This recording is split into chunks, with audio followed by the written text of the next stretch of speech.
अस्सलामुअलैकुम। मोहम्मद अज़हर सिद्दीक अपने programme political diaries के साथ हाजिर खिदमत है। चीज़ें बहुत तेज़ी से आगे चल रही हैं और मैं कोशिश करता रहता हूँ, आपको अपडेट ज़रूर करता हूँ। रात के प्रोग्राम में मैंने बहुत सी चीज़ें बता दी थी, लेकिन बहुत सी चीज़ें जो बारीक भी अभी आपके साथ डिस्कस करनी है। इमरान खान साहब ने सदर अलवी को एक ख़त लिख दिया है कि आइन और कानून के इन्हाफ को रोकने के लिए इक़दाम उठाने का फ़ैसला कहा है। उन्होंने बुनियादी हक़ के तहफ़्फ़ुज़ का फराहम किया है। वो PTI हुकूमत गिराए जाने के बाद कौम हकीकी आज़ादी की पुकार पर खड़ी हो चुकी है। झूठे इल्ज़ामात, हरासानी, बिला जवाज़ गिरफ़्तारियाँ, ज़ेरे रास्ते जैसे हथकंडों का सामना है और अमली जमा पहचाने की कोशिश की है।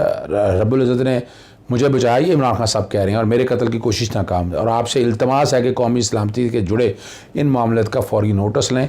सदर अपनी क़यादत में ज़िम्मेदारियों के तयन के लिए और तहकीकात और मुहासबे का एहतमाम करें। ठीक है ना जी। वो मैं उन तफसीलात में नहीं जाना चाहता, सिर्फ आप तक बता रहा हूँ कि ये इमरान खान साहब ने एक और एक्शन ले लिया है। मैं एक बात में देखें ना, ये जो कन्फ्रंटेशन है इसके कोई हल है, यानी इससे कोई फ़ायदा होगा? अभी तक तो तारीख़ी तौर पर इस्टेब्लिशमेंट जिसने लड़ाई लड़ी है बराह रास्त, वो इस हद तक कामयाब नहीं हो सका। जुल्फ़िकार अली भुट्टो साहब के दौर में किस हद तक मामला चलते रहे वो आप लोगों को पता होना चाहिए, लेकिन उसका नताइज हमने को अच्छे नहीं देखे हैं। एक बात याद रखिएगा, उस हद तक तो ठीक है, लेकिन अगर आप टोटली इस्टेब्लिशमेंट का, ISI का या इनका रोल ख़त्म कर देंगे तो कल इमरान खान साहब अगर नहीं हो, अल्लाह ताला उम्र दराज करे उनको, बहुत से लोग दुआएं, और इसलिए दुआएं उम्मीद यही है। तो कल अगर कोई और हुक्मरान आ जाए और को रोकने टोकने वाला कोई ना हो, वो तो तबाही कर जाएगा। यानी आप अंदाज़ा लगाएं किस तरह रोकेंगे आपको। जमहूरी तौर पर आए हुए हैं, वो जो मर्ज़ी करता रहे, बार बार कोर्टों में जाना पड़ेगा, तो इतना आसान काम नहीं है। इसलिए आपकी जो इस्टेब्लिशमेंट है उसका रोल कितना होना चाहिए वो रीडिफ़ाइन होने की ज़रूरत है, लेकिन ना ख़त्म करने वाली की मैं नहीं उस बात से इत्तेफाक करता। ख़त जो है सदर पाकिस्तान को जो लिखा है वो बैकग्राउंड पे चल रहा है। और इसी के साथ जुड़ी हुई एक चीज़ मैंने बड़ी आप लोगों से डिस्कस करनी है और वो बतानी है। मैंने आपको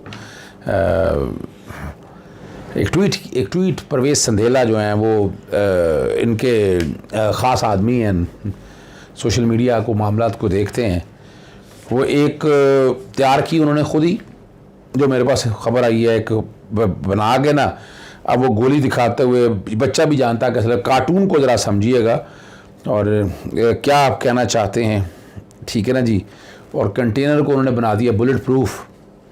यानी हद होती है बेशर्मी की कि आप जो बात कर रही हैं आप ज़रा समझ तो लें कि है क्या।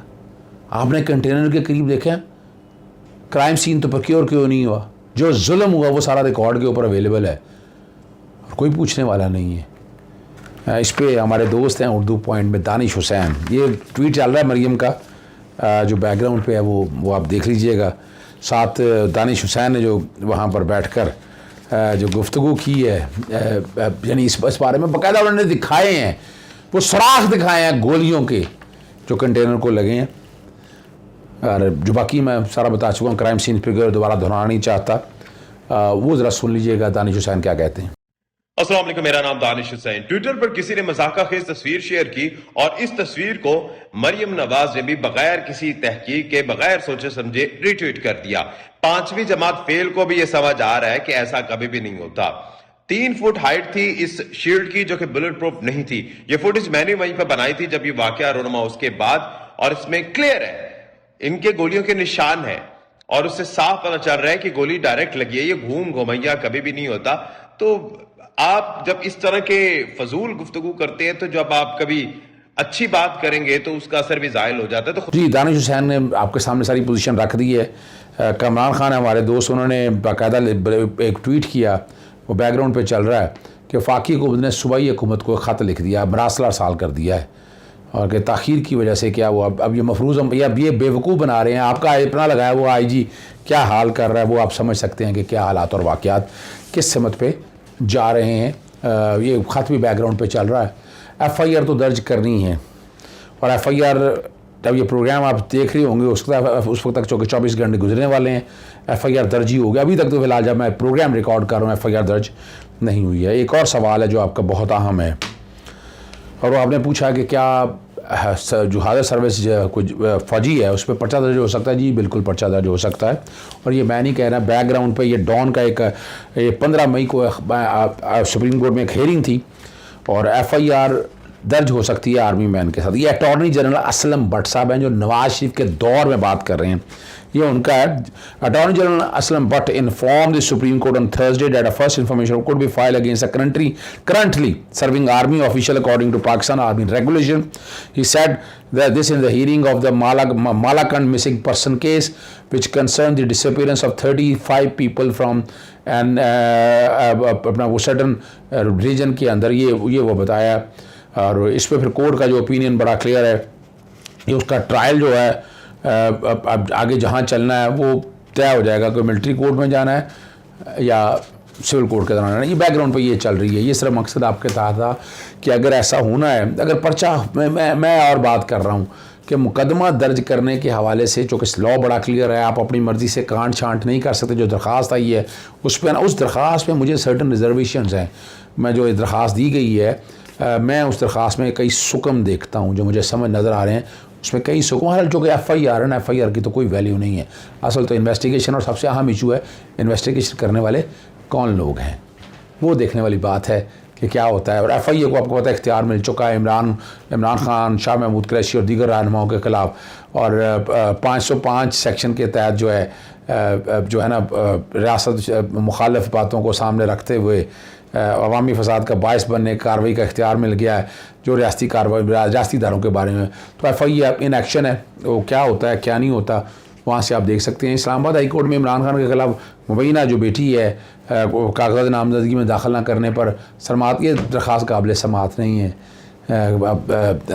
बार बार वो तहरीरी जवाब तलब कर लिए काबिल समाअत होने के हवाले से। रिमार्क्स दिए जस्टिस आमिर फ़ारूक ने कि एतराज़ात हैं जिन्हें जुडिशल साइट पर देखेंगे। आप अपने एतराज़ात से मुतल्लिक़ तहरीरी दलाइल और दरख्वास्त के समाअत होने पर दलाइल जमा करा दें। अभी दरख्वास्त काबिल समाअत के हवाले से जो बात है ना वो कर दी है। बस मैं चूँकि प्रोग्राम ज़्यादा लंबा ना हो जाए, अब आपको मैं लेके चल रहा हूँ लंदन में तारिक महमूद साहब के पास, जिन्होंने नवाज शरीफ के खिलाफ क्रिमिनल कंस्पिरेसी इमरान कातलाना हमलों के ख़िलाफ़ बकायदा दरख्वास्त जमा कराई है।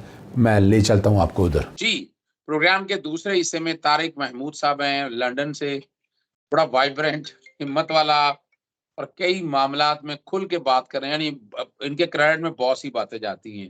अल्ताफ हुसैन वाले मामले में भी बड़ी जद्दोजहद इन्होंने की है, हमें पता है, रिकॉर्ड पे मैच हो गया। आप लोगों के साथ राब्ते में रहा और मेरे प्रोग्रामों में आपने देखते रहे हैं। लेकिन अब जो कमाल किया है ना इन्होंने, वो बड़ी बात की है इस दफा। इमरान खान साहब का जो लॉन्ग मार्च के अंदर जो उन पे असॉल्ट, जो टेररिस्ट अटैक हुआ, उसकी कंस्पिरेसी जो है वो जो एक्सप्लोर किया है तारिक महमूद साहब ने लंदन में, कि ये नवाज शरीफ या उनके करीबी हवारी जो हैं वो बराह रास्त इसमें इन्वॉल्व हैं। इनके पास एविडेंस भी है, चीजें भी बहुत सारी हैं। जरा पूछते हैं कि उन्होंने क्या किया है। जी तारिक साहब, आपने क्या काम कर दिया? ये तो आपने वो बहुत बड़े माफिया को हिला के रख दी है। क्या किया आपने?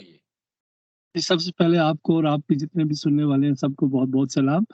फ्राइडे को शाम 6 बजे हम यहाँ लंदन चरिंग क्रॉस पुलिस स्टेशन में गए हैं और मैं अपने वकील के साथ गया था, मेहताब अजीज साहब के साथ, और हमने वहां जाकर एक कंप्लेंट दर्ज करवाई है मियां मोहम्मद नवाज शरीफ और उनके जितने भी क्लोज एसोसिएट्स हैं उनके खिलाफ कंस्पिरेसी टू मर्डर। क्योंकि हम ये समझते हैं कि इमरान खान को जो असैसिनेशन करने का जो अटेम्प्ट हुआ है उसकी कंस्पिरेसी मियां मोहम्मद नवाज शरीफ मास्टरमाइंड कर रहे थे और उसको सनाउल्लाह साहब ने पाकिस्तान में जाकर एक्सिक्यूट किया है। और वो हमने कंप्लेन दर्ज करवाई है और 3 घंटे हमें लगे। डिप्लोमेटिक पुलिस, स्पेशल ब्रांच, काफी मतलब सीनियर ऑफिसर्स थे। 3 घंटे मैं अपने वकील के साथ हमने उनको कन्विंस किया, उनको वीडियो फुटेजेस दिखाई हैं, उनको हमने डॉक्यूमेंट्री एविडेंस दिया है और उसके बाद उन्होंने हमारी जो रिक्वेस्ट थी कंप्लेन वो उन्होंने दर्ज कर ली है और अब इंशाल्लाह इसकी इन्वेस्टिगेशन होगी और इसमें हमने नवाज शरीफ को जो है ना वो प्राइम सस्पेक्ट के तौर पे पेश किया है कि he is the chief planner और साथ में मरियम नवाज, राना सनाउल्लाह, शहबाज शरीफ साहब के पास डिप्लोमेटिक इम्यूनिटी है, इसलिए उनको वो टच नहीं कर सकते, मगर नवाज शरीफ और मरियम नवाज से क्वेश्चन वो जरूर करेंगे। और राना सनाउल्लाह जब भी लंदन आएंगे तो इंशाल्लाह जो है ना उनसे भी पूछ होगी। अच्छा, एक बात और बताइएगा, इनके जो करीब हैं कई लोग हैं, वो नासिर भट्ट ले लें, वो बड़े अजीबो-गरीब से क्रिमिनल, यानी अब बड़ा पड़ा है इनके पास, तो आपने नाम उनके भी दिए हैं कुछ के नहीं? देखिए बेसिकली यहाँ जो पुलिस होती है ना, वहाँ एक डिपार्टमेंट होता है जिसको कहते हैं DIU, डिविजनल इंटेलिजेंस यूनिट। उनको हर एक बंदे की कैपेसिटी पता होती है। ये नासिर भट्ट और जो दूसरे एसोसिएट है ना, ये पेटी क्रिमिनल्स हैं। इन लोगों का कोई ओके। कद नहीं है। इनको सिर्फ पाकिस्तान के मीडिया ने बड़ा उछाल कर पेश किया है। ना ये 3 में है, ना ये 13 में है। अच्छा चलें, मैं आपसे अगला जो सवाल आपके सामने रखना है, जो मेरी इत्तलात है, जैसे ही आपने यहाँ दरखास्त दी तो अब आपको पता है हमने भी कबूतर छोड़े हुए हैं, बिल्कुल हम जी, कोई जी। वो चिड़िया नहीं पालते हैं, कौवे रखे हुए हैं। उन्होंने ये इत्तला दिया है कि वो आपको टारगेट उन्होंने कर लिया, कोई धमकियाँ-शमकियाँ तो नहीं आपको आई अभी तक? देखिए भाईजान, मैं तो आपको पता है जब अल्ताफ हुसैन से मेरा पंगा हुआ था, हुँ। ठीक है, तब भी उन लोगों की ज़रूरत नहीं हुई। मैं तो हमेशा उनको कहता हूँ कि भाई मुझे धमकियाँ ना दो, मुझे बताओ कहाँ और किधर मिलना है।